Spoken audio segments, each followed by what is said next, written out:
Salut, je suis content que tu sois encore avec nous aujourd'hui. Si c'est ta première fois, tu es plus que bienvenu. Je commence par me présenter. Je m'appelle Mathias, j'ai 20 ans et je suis ingénieur informatique. Tu as certainement entendu parler, comme moi, des risques des réseaux concernant le respect de soi, l'anxiété ou encore le harcèlement. Mais ce n'est pas de ça dont on va parler.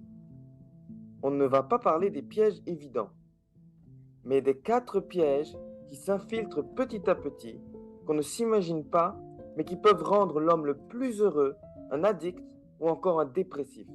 Tu ne te sens peut-être pas concerné, mais ça n'arrive pas qu'aux autres, des choses dont on ne parle pas assez souvent, mais que je te présenterai sans filtre. Donc si tu es accro à ton écran ou que tu veux juste parler des grandes questions d'aujourd'hui, cette vidéo est pour toi. Laisse un like et abonne-toi. Le dernier piège, le piège numéro 1 est le plus grave. Donc surtout, regarde la vidéo jusqu'au bout pour au moins ne pas tomber dans les pièges que j'ai personnellement rencontrés.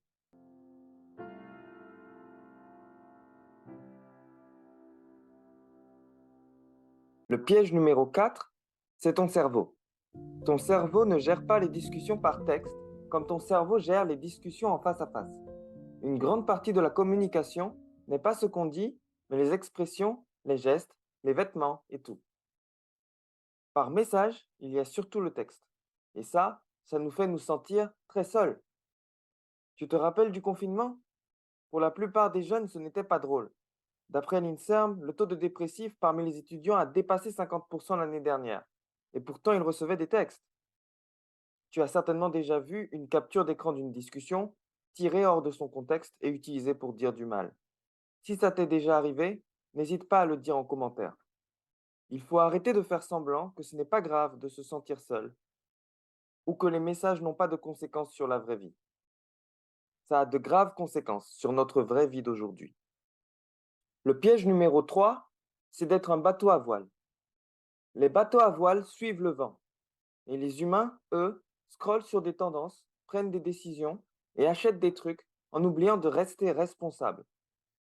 On est seul responsable de toutes nos actions et pourtant on laisse souvent les influenceurs nous donner un style de vie.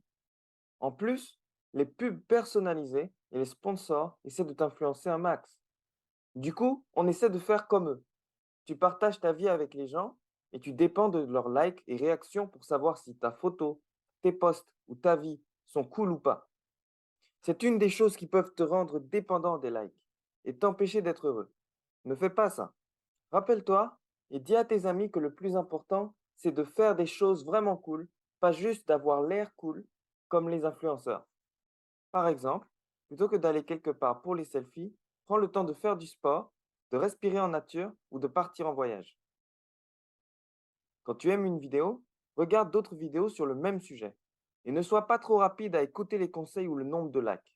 Par exemple, pause cette vidéo, réfléchis à ce que je te dis de l'autre côté de l'écran et pense à ce que tu vas retenir de cette vidéo.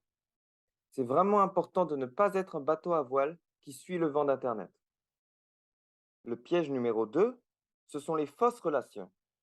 C'est encore plus facile d'être hypocrite et mytho depuis qu'il y a Internet. Je te raconterai 2 petites histoires qui m'ont vraiment glacé. La première, c'est que je connaissais une personne sur Internet avec qui je discutais tous les jours. On était très proches, et en fait, c'était une de mes amies les plus proches. Un jour, elle m'a menti et a dit qu'elle a fait une tentative de suicide du 9e étage. Bien sûr, j'étais très triste et très choqué.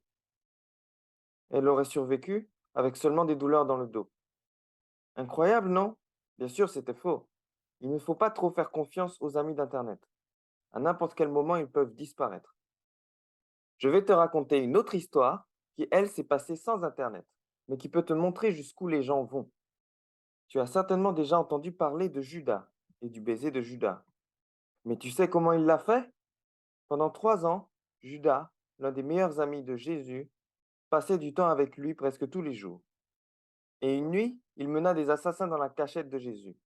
Et il l'a embrassé la joue pour leur montrer que c'était bien lui son ami. Tu te rends compte? C'est horrible de se faire trahir comme ça. Sur Internet, il y a beaucoup de Judas. C'est encore plus facile de faire semblant d'être gentil dans une relation en ligne. On n'a pas besoin de se déplacer ou même de se parler à haute voix.